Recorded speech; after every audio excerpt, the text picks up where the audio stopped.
എല്ലാവർക്കും പുതിയൊരു വീഡിയോയിലേക്ക് സ്വാഗതം. അപ്പൊ ഈ കയ്യിലിരിക്കുന്ന എന്താണെന്ന് എല്ലാവർക്കും മനസ്സിലായല്ലോ അല്ലെ? ഇലിമ്പിപ്പുളിയാണ്. ഓരോ നാട്ടിലും ഇതിന് ഓരോന്നാണ് പറയുന്നത്. അപ്പൊ നിങ്ങളുടെ നാട്ടില് ഇതിന് എന്താണ് പറയുന്നത് എന്നുള്ളത് കമന്റ് ചെയ്യണം. അങ്ങനെ നമുക്ക് ഇന്ന് കുറച്ച് ഇലിമ്പിപ്പുളി കിട്ടിയിട്ടുണ്ട്. നല്ല ഫ്രഷ് ആയിട്ടുള്ള ഇലിമ്പിപ്പുളി ആയിരുന്നു. അപ്പൊ കിട്ടിയപ്പം തന്നെ നമ്മൾ ഇത് അച്ചാറിടാന്ന് വിചാരിച്ചു. ആദ്യം തന്നെ ഇതൊന്ന് കഴുകി വൃത്തിയാക്കി എടുക്കുകയാണ്. അപ്പൊ ഇതെന്റെ അങ്കിളിന്റെ വീട്ടിൽ നിന്നാണ് കേട്ടോ കൊണ്ടുവന്നത്. അതിനുശേഷം നമ്മൾ ആ ഒരു കഴുകി മാറ്റിയിട്ട് അതിന്റെ രണ്ടറ്റവും ഒന്ന് മുറിച്ച് കളയുന്നുണ്ട്.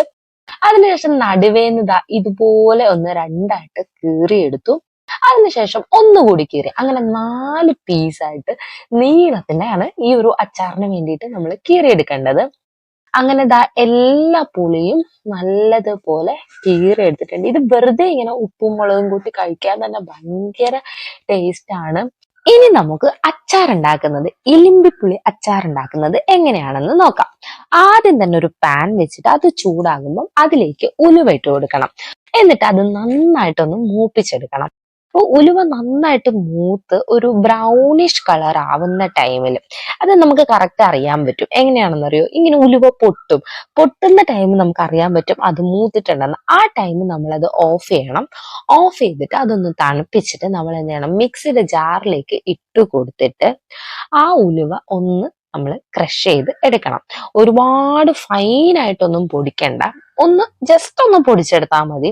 നമ്മൾ 2 കറക്ക് കറക്കുമ്പോൾ തന്നെ അത് ഓൾമോസ്റ്റ് പൊടിഞ്ഞു വരും. പിന്നെ ചെറിയ ചെറിയ തരികളെ കാണത്തുള്ളൂ. ഇതാണ് അതിന്റെ ആ ഒരു പരുവം എന്ന് പറയുന്നത്. അതിനുശേഷം നമ്മൾ ആ കട്ട് ചെയ്ത് വെച്ചിട്ടുള്ള ഇലിമ്പിപ്പുളി ഉണ്ടല്ലോ, അത് നമ്മളൊരു പാത്രത്തിലേക്ക് ഇതുപോലെ മാറ്റി കൊടുക്കുക. ഇലിമ്പിപ്പുളി ഇങ്ങനെ ഒഴുകി പോകുന്നുണ്ടോ?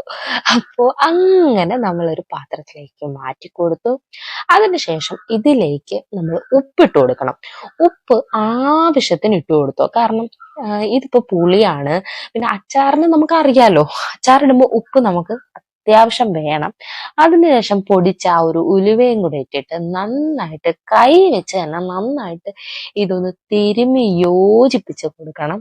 ഈ പുളിയിലെല്ലാം ഈ ഉലുവ പൊടിയും അതുപോലെ തന്നെ ഈ ഒരു ഉപ്പും എല്ലാം മിക്സ് ആവുന്ന പോലെ തിരുമ്മി കൊടുക്കുക. അതിനുശേഷം ഒരു പാൻ വെച്ചിട്ട് അത് ചൂടാകുമ്പോൾ വെളിച്ചെണ്ണ ഒഴിച്ചു കൊടുക്കുക, കടുക് ഇട്ട് കൊടുക്കുക. എന്നിട്ട് ഈ കടുക് നന്നായിട്ടൊന്ന് പൊട്ടിച്ചെടുക്കണം. കടുക് പൊട്ടിക്കഴിയുമ്പം അതിലേക്ക് വറ്റൽ മുളക് കൂടി ഇട്ട് കൊടുക്കുന്നുണ്ട്. വറ്റൽ മുളക് മൂത്ത് കഴിഞ്ഞിട്ട് പച്ചമുളക് 2ആയിട്ട് ഇങ്ങനെ കീറി വെച്ചിട്ടുണ്ട്. അപ്പൊ ആ ഒരു പച്ചമുളകും കൂടി ഇട്ട് കൊടുത്തു. അതിനുശേഷം വെളുത്തുള്ളി നമ്മൾ അങ്ങനെ ചതക്കൊന്നും വേണ്ട, അതുപോലെ തന്നെ ഇട്ട് കൊടുക്കാം. എത്രത്തോളം വെളുത്തുള്ളി ഇടുന്നോ അത്രത്തോളം നല്ലതാണ്.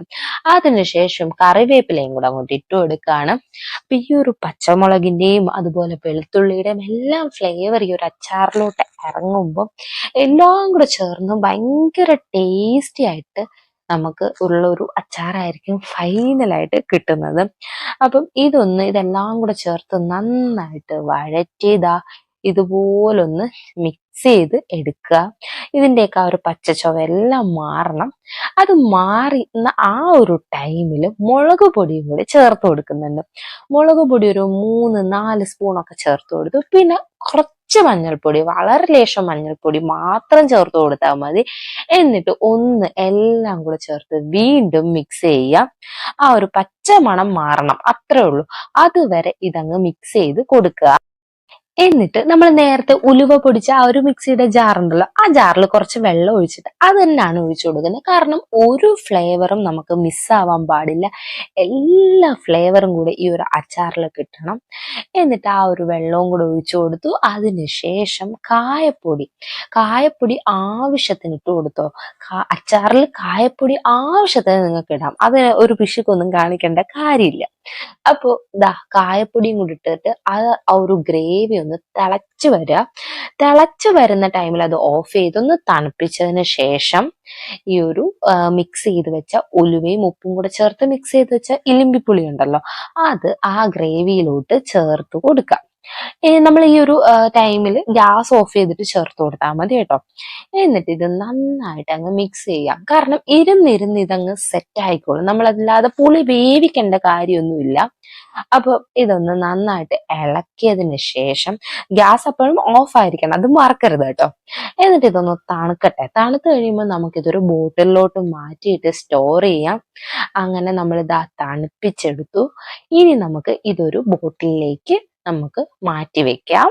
അങ്ങനെ നമ്മുടെ ഇലിമ്പിപ്പുളി അച്ചാറ് നമ്മൾ ബോട്ടിലേക്ക് മാറ്റി വെക്കുകയാണ്. ഇതൊരു 3 ദിവസമൊക്കെ ഇരുന്ന് കഴിയുമ്പോൾ തന്നെ നല്ലതുപോലെ സെറ്റാവും.